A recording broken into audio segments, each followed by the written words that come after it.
Hi, it's Holly, and today's topic is an awesome one. I got an amazing question in my group that I want to address today, and it's on the subject of giving and receiving feedback. So last week I went to Sydney and I delivered an amazing workshop to a fantastic group of people in a corporate setting on the importance of giving and receiving feedback. And I want to share a few key takeaways with you all today so you can all benefit, because no matter what your role, whether you have your own business, whether you are in a 9 to 5, knowing how to seek out and receive and also give feedback is absolutely crucial for the benefit of everyone to be the very best that they can be. And the specific question that I was asked, I'm going to just read out now so that everyone is on the same page. And the question was, what advice would you give to an owner or manager who is navigating significant change management, including company culture, within their business, and needs to give and welcome feedback in a way that supports the changes in the team members whilst making the process as efficient as possible? And what key values would you suggest to help guide constructive two-way feedback? So there's a lot in that question. I could talk about this all day, but I'm going to get this down to the most important principles that will really help guide your next steps in your thinking around this. So in the context of change, there's a few things that are really crucial to get right from the get-go to ensure that you're setting up a foundation for success and to ultimately get the best possible outcome. So number one thing to remember with change and transition of any kind is that most people really fear it, okay? Because change brings about that sense of uncertainty. It's that loss of stability, it's that sense of unknown. What does it mean for me personally? And most people will, thoughts will go into overdrive as to all the possible consequences and what that means. Now, in the context of company culture change and big transitions, often that could mean loss of their role and their position, and with all the fallout around that are going to obviously worry people. So this is a topic that is likely going to bring up some fears, worries, and concerns for the group of people in question. So being mindful of that and putting ourselves in their shoes is going to be essential to ensuring that we can bring them on board to the reasons for the change. Okay, so first and foremost, really anticipating what do you think some of the common objections could be, the biggest questions, the biggest concerns and fears that you're aware of. All of those things will help you better prepare so that you can address those exact things when you communicate the change from the get-go and say, I know you must be worried about this. I know you're probably wondering this. I know you must be thinking about this. And really show that you get it. Show that you're not dismissing any of those things.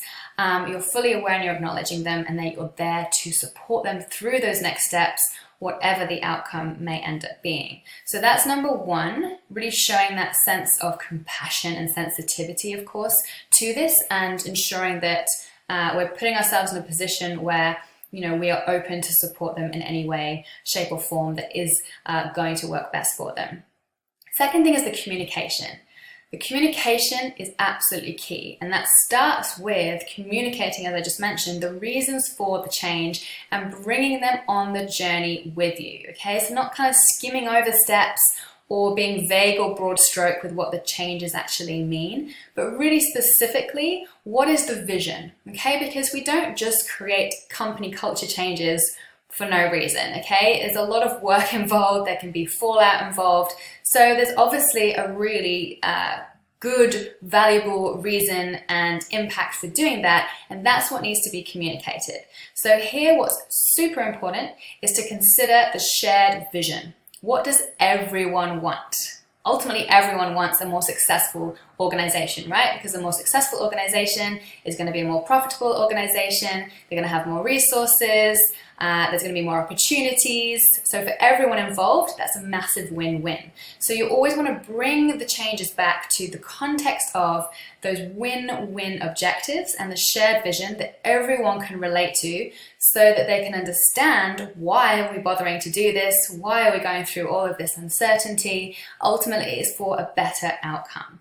Okay, so bringing them on board and taking them through the journey with you as to why this has all come about and what is that desired future outcome that we're wanting everyone to rally together to support us to achieve, absolutely essential. The other thing with the communication is we cannot communicate enough during a period of change, okay? Consistent, repeated communication is absolutely essential, even if there are no necessarily big new updates. It's just those constant touch points where people feel that there's a safe environment in which they can ask questions, that there's no stupid questions, that they can voice concerns and fears so that they can be addressed, that they're going to be heard and listened to, because guess what? All anyone really cares about in life is that they feel understood and they feel heard. Okay, so again, this is coming back to being mindful of what is probably going on for them, the types of conversations you want to anticipate them having with each other, so you can call them out and ensure there's no elephants in the room, or there's no water cooler gossip or scaremongering going on behind the scenes, but that we're having open, honest conversations like adults, and we're working through it all together. So own the fact that you don't know all the answers. If you're asked a question where you literally don't have the update yet, or there's still things being worked behind the scenes, that means the update is this is being worked on. Okay, this is the intention, this is the objective, but right now that's still in motion, that's still in progress. We'll definitely update you as and when I have more information around that.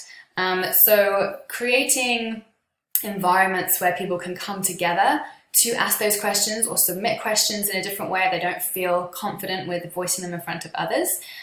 Really, really crucial to ensure that you're getting that flow of what are people really thinking, what are people really fearing, how can I address those concerns? Again, because what we want is for everyone to have a sense of calm and a sense of reassurance that things are being worked through, even if all the T's haven't been crossed yet or the I's haven't been dotted yet. It's still that sense of, okay, they're looking out for us, or they're informing us, we can ask questions, we can share concerns. All of that is going to establish trust. Okay, now what we want more than anything when we're working with people in a team is trust, because that means people are going to be open and honest with us. And when we have someone and a team who's open and honest, it helps us know how to move forwards, how to navigate through things, how to address specific issues and challenges before they become huge or insurmountable. Okay, so we don't want things boiling behind the scenes and then suddenly it's this massive blind side that we weren't aware of. We want people to feel they can talk frankly to us. As a leader and an owner, that means that we have to lead from the front foot and share and show our vulnerability. Because when we can be more vulnerable and be more open and honest about our own fears and concerns, or past experiences dealing with change, when we've perhaps been in a similar role to what some of these people are in now, then we are creating that permission slip for others to be honest and vulnerable back. It's that whole law of reciprocity thing. So how the leader shows up during a period of change is going to determine the outcome and the impact, and how successfully and smoothly that change is navigated through. So thinking about trust and how to establish trust, that means over communicating. It means providing opportunities for people to come together on a regular basis just to ask the silly questions or voice their concerns. And also making sure that we have that really clear line of sight of what's it all for, what's the purpose of it. Ultimately, it's because we want to be bigger and better and more successful, and when we can do that, everyone wins.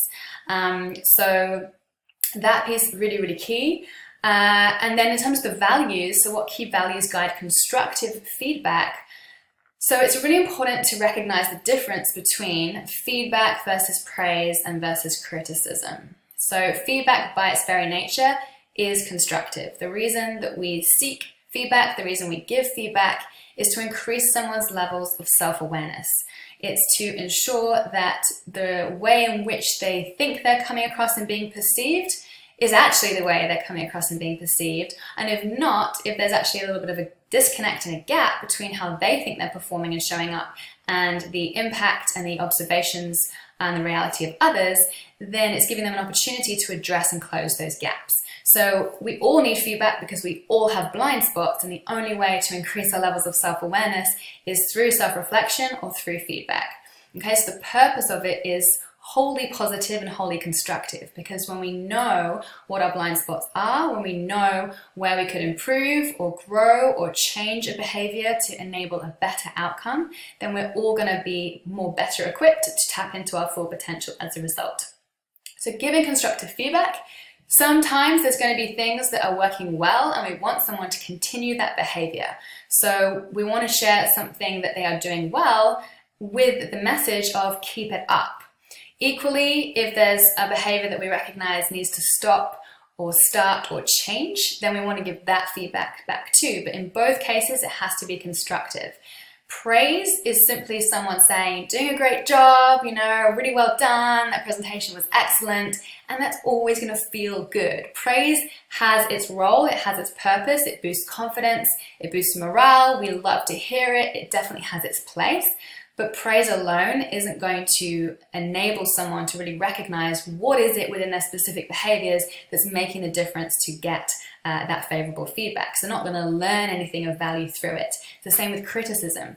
If we are sharing a criticism about someone and their performance at work without the context that I'm about to share, such as, oh, you were really rude this morning, or you're not really getting enough done, or it seems that you're being really unproductive or lazy. That's just blatant criticism. It's always going to be taken personally, and someone's always going to react defensively to it.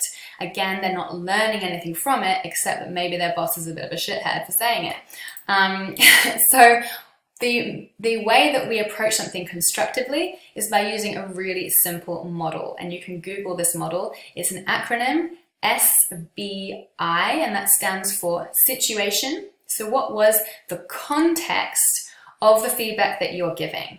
So what we mean by that is, where did it take place? Where did the behavior take place that we want to give feedback on? Is it, in the monthly meetings? Is it last Thursday in our team catch-up? Is it on Monday morning when we had our one-on-one? So give the context in terms of what was the situation that this behavior took place in that we want to address with feedback. So that's the S. B is for behavior, and that's because feedback can only be given based on behavior. Okay, we need the evidence for the behavior that we've observed. Otherwise, it's coming down to opinion, interpretation, and again, that's what's going to more easily lend itself to criticism. So behavior is simply, what have you seen? What have you heard? What has someone done? So it's what you're observing. It's not what you're surmising or interpreting from something. So, for example, when John gave his presentation, you didn't make eye contact and you stared at your phone during the meeting. That would be a behavior that you're commenting on that was observable. And then I is for impact. So what was the impact of that behavior, positively or negatively, therefore that you want someone to continue or stop or change? So the impact of you looking at your phone during the meeting was that John felt you weren't giving him your full attention. It created a sense of awkwardness in front of the clients. It suggested that perhaps you weren't really taking it seriously. Okay, that would be the impact. So SBI is the model, and that means it's always going to be really specific. It's going to be facts-based and evidence-based. It's going to be situational and contextual, so someone can remember exactly what was going on, which is why we also want to give feedback in a very timely way. We want to give it as soon as possible after the fact so that it's fresh in someone's mind. But it's the impact that helps someone understand how a behavior is being perceived by others, because we're all stuck in our own heads, so we don't always know, right? We don't always know how something is coming across. That's why we have breakdowns in communication, even if our intention had been positive. It's why we send an email that we thought was perfectly reasonable, and we might get a response where someone took it really aggressively, and we're like, oh my gosh, that's not how I meant it at all. But until we get that feedback and close that awareness gap and make sure that our blind spots are being addressed, we don't necessarily realize that that's how that behavior was being perceived by others. So that's why the impact piece is crucial, because we need to understand other people's reality. We need to understand our levels of social awareness and consider, okay, when I behave in this way, this is how other people can interpret it. I need to be more mindful of that so I can behave in a way that's going to bring other people on board in future. Okay, so that was a whistle-stop tour of feedback, but that model is really, really useful because it's just going to ensure it's really structured. It's going to give you a reference to ensure it's always constructive and ultimately bring others on board. Now, you also want to consider pre-framing any feedback. And again, this is part of showing vulnerability as a leader, but also saying, we all have our blind spots. I have blind spots. I'm regularly seeking feedback because I want to constantly grow and improve. How frustrating is it to sit in a performance review and be told something you did 6 months ago, or something you've been doing all year that you weren't even aware of, wouldn't you wanted the chance to be able to do something about it and change it? Of course. Everyone ultimately is striving to be the best they can be. No one wakes up in the morning and thinks, I'm going to do a shit job today just for the sake of it, right? If they are, they're probably not in the right place. But ultimately, we've got to recognize that everyone wants to do their best. So calling that out and saying, I want to support each and every one of you to get the best results out of this, to really feel that you can progress.